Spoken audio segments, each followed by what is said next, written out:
Well, here we are, guys. Another reaction video to something channel awesome, but it's not something nostalgia critic. And yeah, this is the second time I'm reacting to one of these, and I'm considering on reacting to more of these. The fanscription videos, yeah, what ifs and so on, yeah, with the fanscriptions.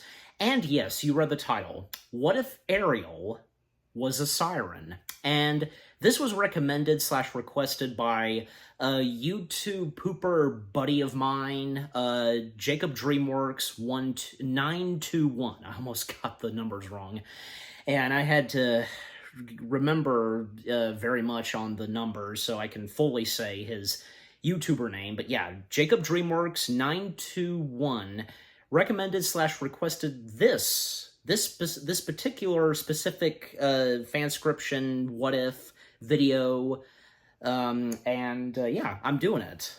I kind of technically, I'd like to clarify, I technically have seen a few bits and pieces of it, but honestly, I don't know if I've seen the whole thing. At least I don't know, but I think, yeah, it sure has been quite a while since I've watched it, but anyways. So, it's an interesting idea, because, well, if not some mermaids, and how they're portrayed, being sirens. Well, and for that matter, because, technically, yeah, that's kind of what they are.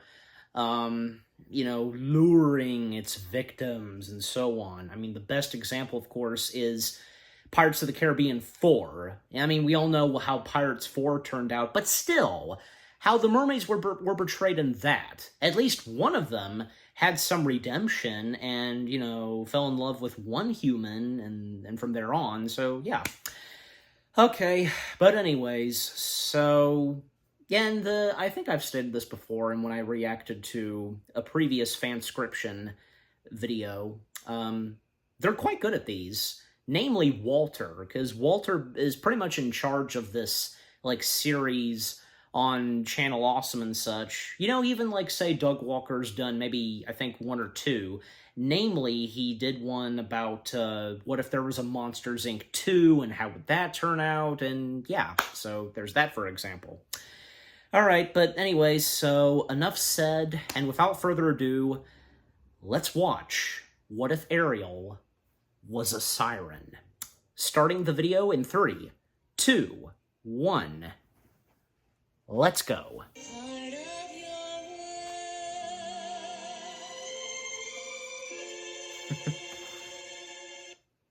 What if the Little Mermaid, Ariel, was a siren? This is fanscription.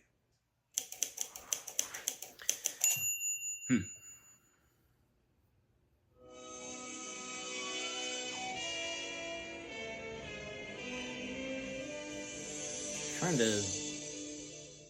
The famed Disney Renaissance kicked off in 1989 with the true classic, The Little Mermaid. Adapted from the Hans Christian Andersen fairy tale, it put animated Disney films back on track, and its massive success led to more all-timers like Beauty and the Beast and Mulan. Going back to watch it after all these years revealed just how impressive the animation, songs, and characters were. You can see why this style was predominant throughout the 90s and became a calling card for the House of Mouse.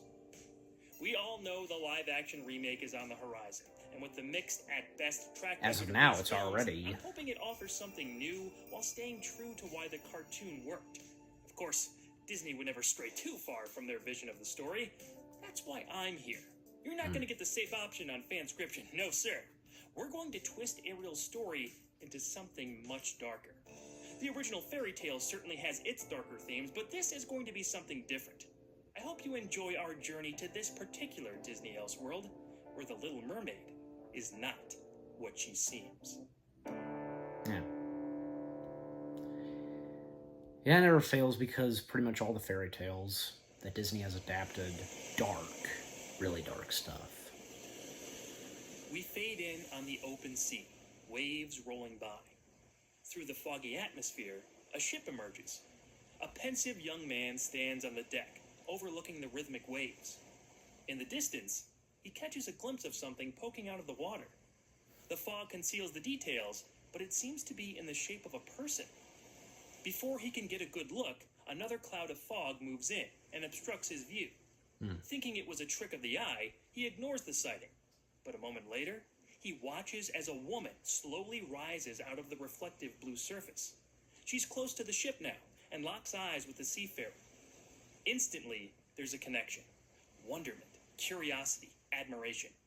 The woman is gorgeous, and the man can't take his eyes off her. He's so entranced by her beauty that he almost falls off the deck, catching himself before plummeting into the water. This makes the woman laugh, and they share a smile. Prince Frederick. Startled, the man looks behind him to see an older gentleman concerned for his safety. Are you all right, sir? The prince peers back to the water. Only a faint ripple remains at the woman's location. Mesmerized, his eyes thirst for another vision of the stunning creature. Over the course of the next few months, we see the prince search for her at sea, and eventually, they meet again, quickly falling for each other. Prince Frederick is the monarch of the land just off the shore. His castle sits above the beach. The young woman is indeed a product of the sea, a resident of the Kingdom of Atlantica. Their unlikely love forms a bond as strong as the crashing waves and as deep as the ocean itself. For a time. After a while, their meetings become less frequent until Frederick stops showing up altogether, leaving the Atlantican with a crippling loneliness. She swims close to the shore one day and sees the prince being married to the princess of another kingdom. The ceremony takes place on the sand below the castle. Heartbroken, she swims off.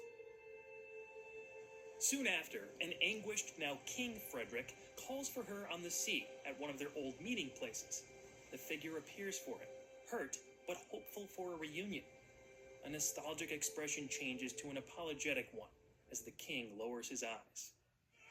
Men surge forth on the deck beside him, attacking the ocean dweller.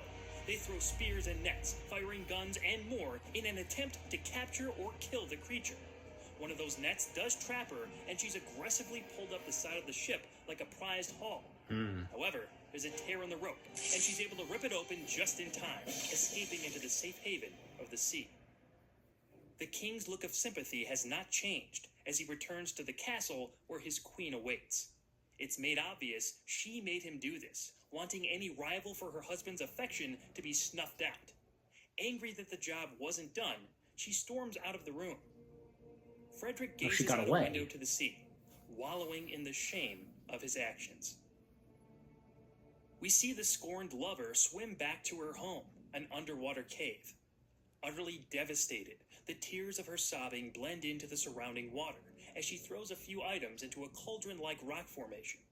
She rubs the resulting substance over a cut on her face. Bit by bit, the creature's weeping gives way to a furious snarl, filled with the intent of revenge. The king has betrayed the sea witch, Ursula. See? I mean, it's obvious because, you know... Across the black screen, text fades in, reading, "Many years later." And I knew it was Ursula. From here, we get a lot of the original movie, with a few changes. Ariel, King Triton, Sebastian, Flounder, Scuttle, they're all pretty much the same characters. Ariel dreams of exploring the surface world, while her father forbids it.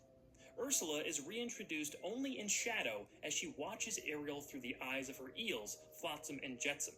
It's mentioned that she was banished from Atlantica for constantly trying to start a war with the surface dwellers, and she has a grudge against Triton because of it.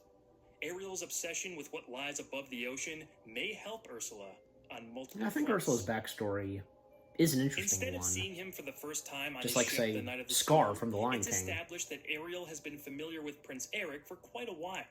She's admired him from afar and is sick with puppy love. Ariel is desperate to approach him, but is petrified at the thought of being rejected because of what she is. As in the film, Triton discovers her infatuation with the prince and destroys her grotto in hopes of dissuading his daughter from having anything to do with the surface world. Because of this, Flotsam and Jetsam are able to convince Ariel to ask Ursula for help. That scene starts our real changes. Ursula is fully revealed for the first time here. What she used to be at the beginning of the film is barely recognizable, swallowed up by hatred that expands from the emotional to the physical. The deal between the mermaid and the sea witch is very different.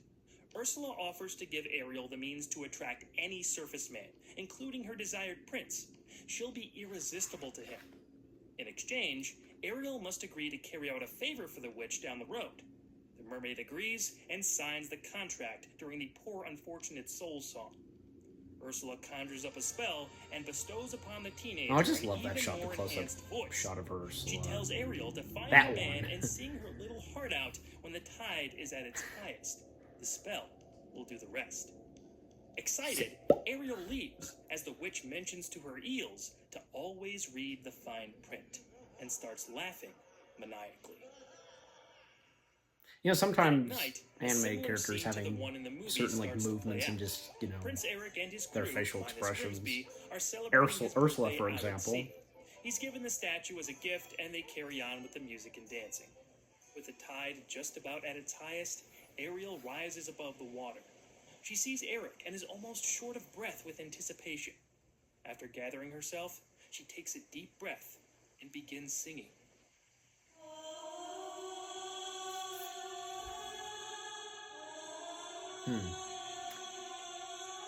And then The hypnotizing tones first catch the attention of the prince. He looks out to see Ariel in the water and goes into a trance, enchanted by her angelic voice. Soon, all the other men on board do the same. An eerie mood fills the air as Ariel's singing and the lapping of waves. that one crew member's color on the shirt kind of Eric steps off the changed. ship and if you know about lands in that. the water in front of Ariel. Yeah, animation Soon, errors his whole sometimes. crew does the same.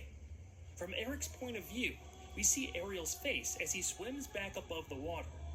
The mermaid's beautiful smile leads to her singing, softly trailing off, while she moves closer for a kiss.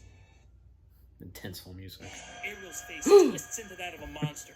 Her body morphs into a beast-like form, and she screams demonically in Eric's face. The high-pitched wail causes the crew to grab their ears and sink into the ocean. Eric still floats in front of Ariel, frozen with fear. In a flash, she tackles him under the water as bubbles violently reach the surface before completely stopping. The whole ocean seems to go calm for a moment before lightning strikes in the background. A powerful storm approaches the empty ship. Another lightning strike transitions us to the next day. Grimsby has been worried sick since Prince Eric's vessel failed to return last night. He's readying a search party when through thick mist, the ship comes into view and finally arrives back home. Noticing it's heavily damaged, Grimsby rushes aboard to see one man, a lone survivor, sickly and injured, is the only crew member left.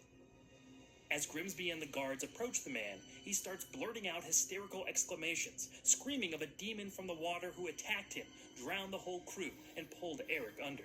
"She was the devil, I tell you! Those eyes! That voice! Screaming! I can still hear it! A monster up from Davy Jones' locker! She pulled the prince down to hell itself!" The guards try to calm the man down, but it's an impossible task. Grimsby We'll is find out shocked during by the credits. outburst, yet he seems to almost recognize the man's description. Pushing down his feelings of dread, he grabs one of the guards by the arm. "Send for the king."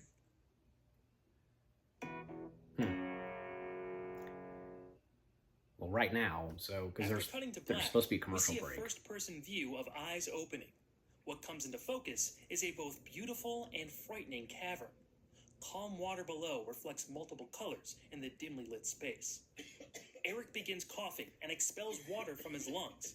His hands I forget who and does feet some of are these outstretched, drawings, these restrained by edits. sea rocks that seem to have Well, obviously hardened people around credits. his wrists and ankles. He's trapped. I'm sorry. The prince snaps his head toward the sound.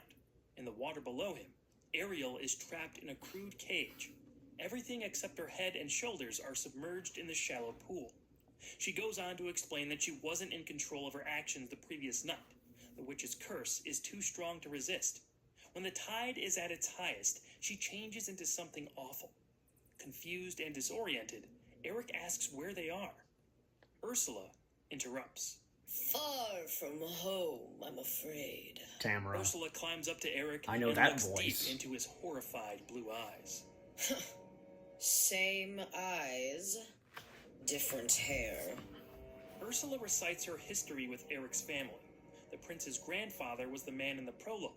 He betrayed her long ago and very nearly killed her in the process. All just because she loved him. The Sea Witch's plan for revenge started with Triton's daughter and continues with Eric. She needs the blood of both a surface king and sea king to pull off her plan. Luckily, royal blood runs through Eric and Ariel. Laughing as she does it, Ursula presses sea leeches to the helpless prisoner's skin. They begin to siphon blood while Eric and Ariel grunt in pain. We cut to a room inside Prince Eric's castle. The survival of the Siren attack sits alone, nervously waiting. He jumps as the door swings open, revealing the shadow of a burly figure lined by bright yellow light. The figure steps into view. He's an older man with more salt than pepper in his beard. His presence is an intimidating one, standing over 6 feet tall with a ship captain's outfit on. Everything about him, from his glances to his movements, command respect. The same eyes as his son looks like older stare out Prince of a Eric. sea-weathered face. This is King Victor. The sailor instantly bows upon seeing his majesty, but Victor tells him not to waste time on sycophantic formalities. His son's life hangs in the balance. The sailor describes what he saw that night and recounts as many details as he can remember. The king responds by telling a warped version of the prologue's events, distorted by lies and time. He says a similar beast from the sea attacked his mother and tried to take her place as queen. Could that have possibly what Victor's Ursula father looked was like under the younger? I creature's don't know, spell, and because even after the sea beast was chased off, the form of her effects on him lasted Vanessa, the rest of I his don't know. days. He led a life of regret that Victor could never understand. He wasn't even sure the story was true. But hearing the surviving sailor relate his story has the king thinking the beast is back to attack his family. Yep. For reasons he can't explain, Victor feels like Eric is still alive. If he is still hanging on somehow, they'll draw the beast out and extract him by force. If Well, the fact prince Eric already is. gone, vengeance will be taken. The king then yells for Grimsby to prepare a search party and leaves the room with purpose. Under the sea, Ursula mixes the shot is leeches that with containing the Eric and beanie Ariel's lights? blood into I her don't know. cauldron with other materials. I feel like I've seen that. Flashes of unnatural light fill her home as the potion is complete. She first gives a couple drops to Flotsam and Jetsam, who wildly Flotsam and transform, Jetsam. growing legs and changing into monstrous beings. Ursula is Cool. elated that her potion worked. The concoction gives sea creatures the ability to walk on land while still maintaining their aquatic features. She begins to spread it all over her garden of damned merpeople who mutate in shadow. Smiling from ear to ear, she tells her former eels to That's release probably going to be the secret thumbnail. weapon and begin phase 2 of her plan. In Atlantica, King Triton and his daughters have begun to worry about Ariel. She's been missing for a long while, and searches for her have turned up nothing. One of Triton's What have I scouts done? exhaustedly swims back to the throne, where he speaks of an attack happening above the surface. Perhaps more pertinent is the fact that he saw Ariel caught in the middle of it. Triton's eyes widen, and he swims off without even waiting for his guard. The This king is something bursts he through the water feels that he see a has to do battle himself, transpiring. alone. A ship captained by King Victor is clashing with mermaids. Understandable. It's far Well, and enough technically in he did distance in that the he can't actual see film, every detail. when He Sebastian does spot Ariel's informed distinct him, red hair. you know. He tries to swim toward her, but an explosion, seemingly sent from the vessel, envelops him, and he flies back, injured. We cut to the middle of the battle, where Ariel is in her siren form, screeching at the ship with Ursula's morphed soldiers. Victor and his men have They're her stuffed their puppets. ears with wool, Very blocking fitting. out her voice. They only lose 2 or 3 sailors in the fight as they capture Ariel, fend off the sea creatures, and leave to regroup on land. I can tell, well, A few moments seems later, like Max the King dog Triton is slowly doing okay. awakens to see the aftermath. He pushes off his guards as he painfully swims toward the area of incident. Debris is scattered in the water. Several dead merpeople float on the surface, transformed back to their original state upon death. Agony fills Triton's face when he discovers a sea flower gliding amongst the wreckage. It's the same one Ariel was wearing in her hair Obviously. the last time he saw her. Tears follow, but they're quickly replaced with a furrowed brow and angry frown. Triton and his guards return to Atlantica, where Ursula and the transformed Flotsam and Jetsam wait at the outskirts of the city. Ursula says she knows the humans have abducted Ariel and wants to help. Half ignoring her, Triton swims past. The Sea Witch yells that she has a guaranteed way for the king to walk right up to that castle and take his daughter back. Triton turns around and notices the mutated eels. Ursula motions to their legs. At her lair, Ursula explains that after years of trial and error, she's cracked the code on giving merpeople the ability to walk on land. All they have to do is drink her new potion, and Triton and his army can attack the humans on their turf for a change. The only catch is lifting Ursula's banishment and admitting her back into Atlantica. Sebastian protests this plan. However, thinking rashly because of what's just happened to his daughter, the king considers it. Remember now, Triton's wife, Athena, was killed by humans. This was shown in the prequel movie Ariel's Beginning, and it can be mentioned here by Ursula to push the king over the edge. Triton's been vehemently against his daughter having anything to do with the surface, and now seeing that she's been captured by those same people has his heart filled with rage. He doesn't just want to save Ariel. He wants to take the whole kingdom down once and for all. With his power over the ocean, a tidal wave could easily wipe out the castle. But with Ariel there, he can't take the risk of hurting her. Triton doesn't see another way. While he doesn't trust Ursula, he trusts her hatred for humans and orders his guards to take the potion with him. Back at King Victor's castle, Ariel, back in her mermaid form, is kept in a small wooden water tank. She's approached by Victor and aggressively interrogated about his son. She says Eric's alive, but the cavern the prince is being kept in can't be reached by humans. Ariel is willing to help, but the king wants no part of it. He requests the location again, this time threatening to cook her up and serve her to his guards. He leans in close to a terror-stricken Ariel when horns are heard in the background, the warning of a fierce storm approaching. Victor looks up with concern and quickly leaves the room. The king arrives at the top of his castle, looking down with his guards. The sky has turned black, the guards and from the water Cinderella is acting strangely. It swirls around in unnatural waves until humanoid shapes are revealed walking toward the shore. On closer inspection, they see that the nearing figures are the same type of creatures they fought off in the sea earlier. They're led by a mutated King Triton. On his new legs, he walks forward with a foreboding menace. How cool is that? His eyes, along with the rest of the transformed merpeople, are glowing red. Oddly missing are his crown and trident. They reach the beach and suddenly I think we stop. know who has them, Victor gives the right? order to ready his troops, as he shows no signs of bargaining with the Atlantican army, yelling that they will not release their prisoner unless his son is brought back to him. Triton and his forces give no response, and bubbles begin forming behind them. The ocean vibrates, and large ripples flow to the beach. Out of the water rises a giant Ursula. She cackles with glee, now wearing Triton's crown and wielding his trident. She moves the trident forward and screams in her booming voice. Triton and his army rush forward.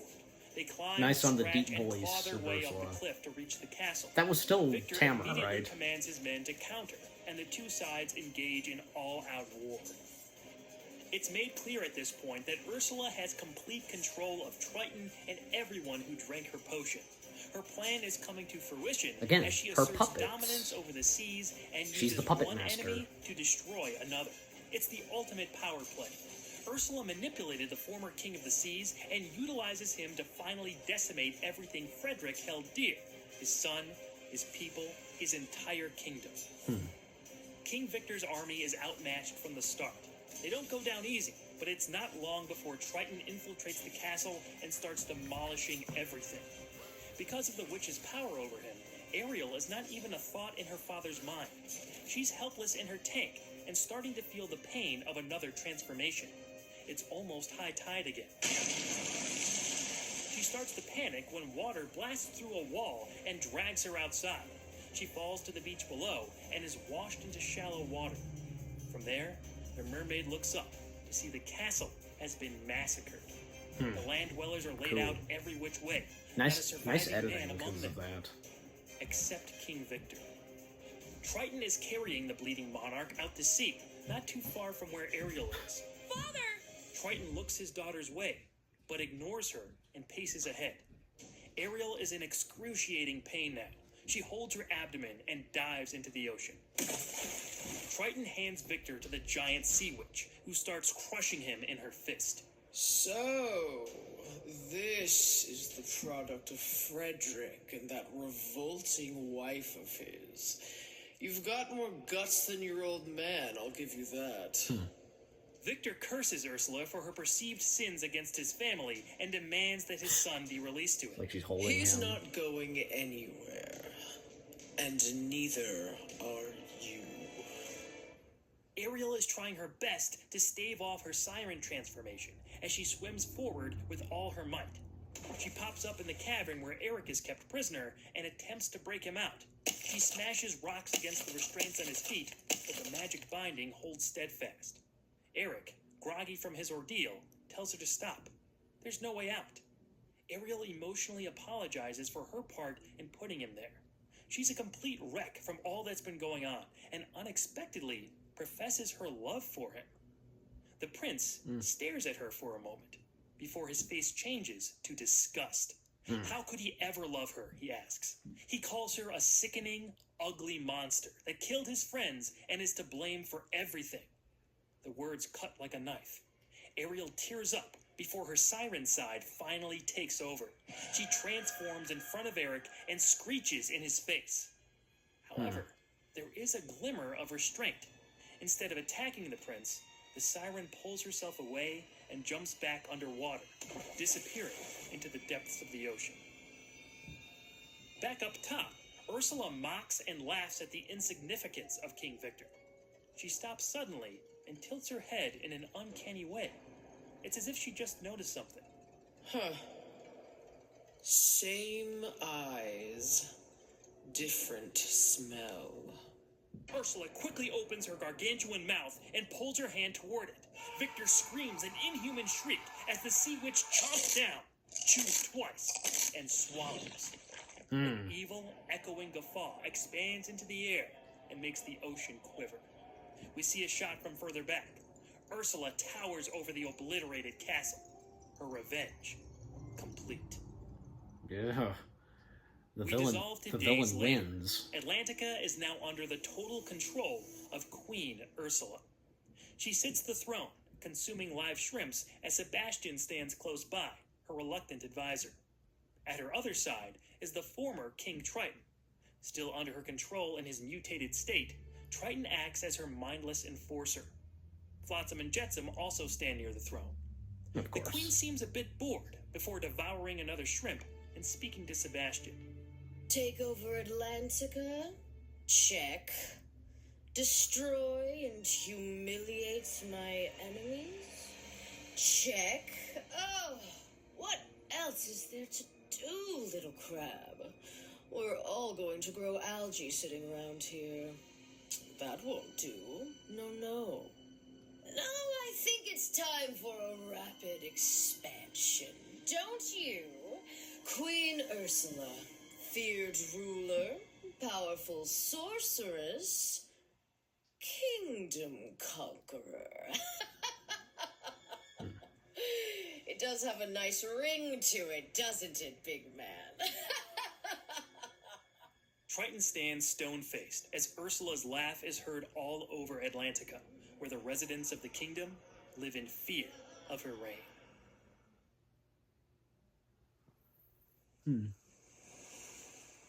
There's more. Fading to black, we start to hear waves lightly tapping a wooden deck.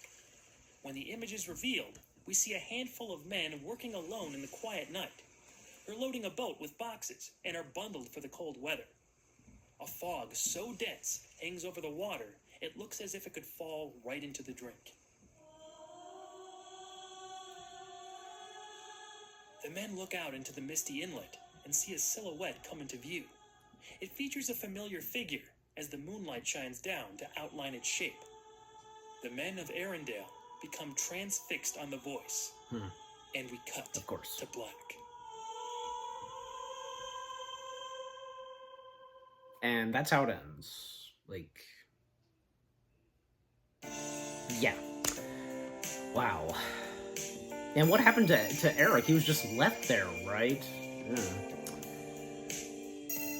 Blair Shed. I have to go back and look at the voice cast. Yeah, and music from Kevin McLeod. Great music and good use for YouTube videos. And I've used music that he's done. Yeah, mainly for the puppet videos. Okay, that was pretty good. Yeah, all audio versions of all episodes. Yeah. You know, and also because there was nothing else said on like the whereabouts and what was going on for like say Flounder and Scuttle, but I guess they're okay. I mean, I don't know. I mean, never explains the whereabouts of them, but yeah, I mean, we know with like say Sebastian, and for Ariel, well, because still being under Ursula's control and what we just saw right at the end, yeah. Okay, so that was the fanscription episode, What If Ariel Was a Siren? And that was pretty good. That was a pretty good one, yeah, because, yeah, I can't remember if I've fully seen this. If I have, it has been quite a while, but yeah. I'm glad to have, reacted and watched this, and yeah, and thanks for recommending this to me, Jacob, DreamWorks1921. I almost got it wrong for a split sec, the numbers.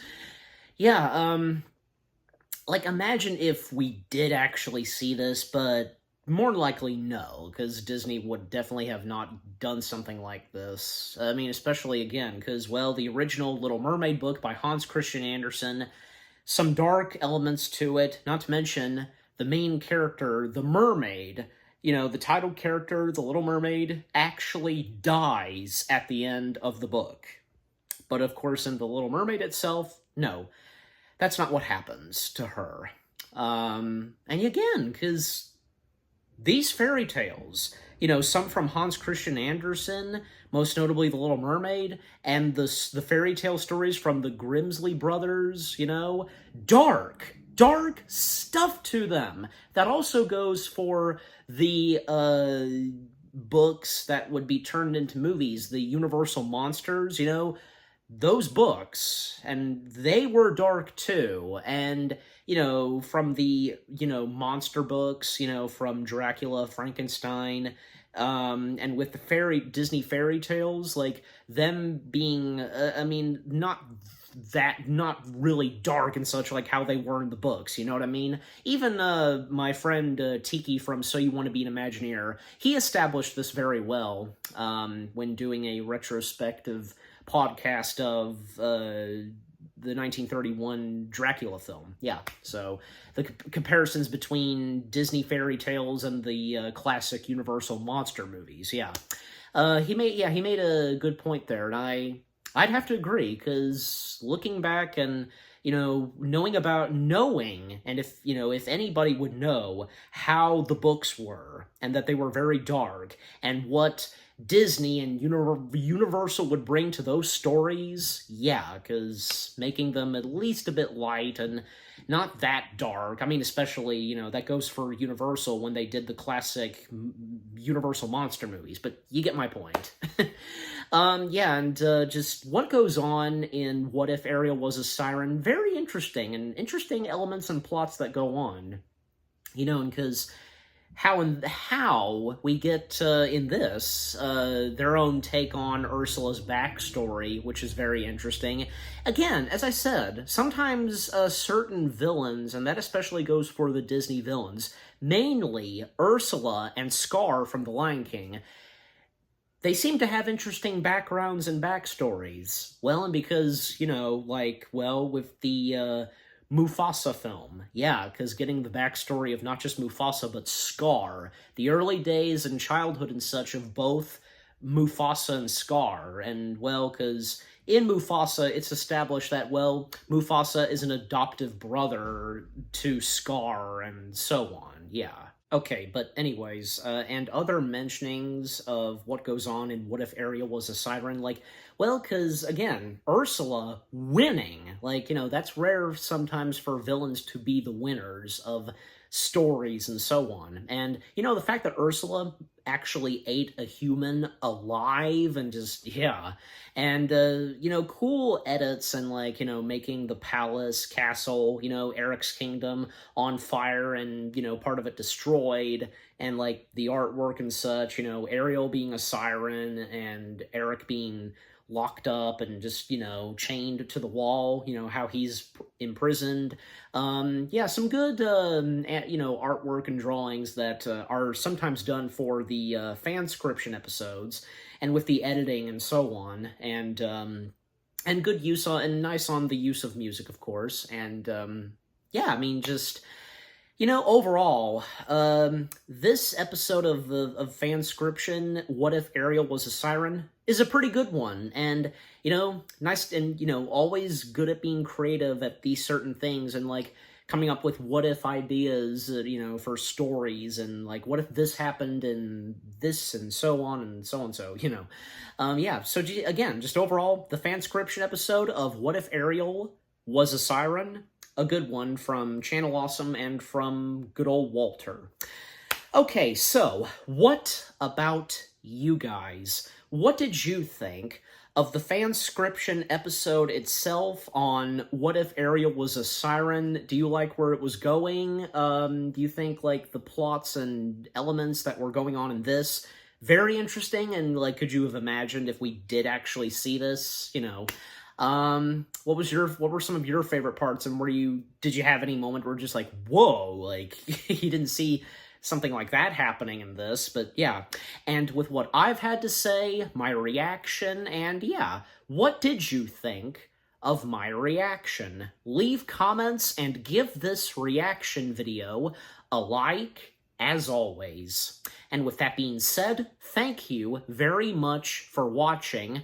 I hope you guys enjoyed my reaction to the Fanscription episode of What If Ariel Was a Siren. More reaction videos are coming your way. They're going to be awesome. Keep looking forward, and I'll see you guys in the next video / reaction. And again, shout out to my YouTube pooper buddy, you know, Jacob Dreamworks 1921. Yeah, getting the numbers mixed up. Hope you enjoyed this, and yeah, again, thanks for the recommendation / request on this. Yeah, it was good to react to it. Yeah, and I can't wait to react to more Fanscription episodes. Yeah, look forward to more of those that I'll be reacting to. Take care, and peace out.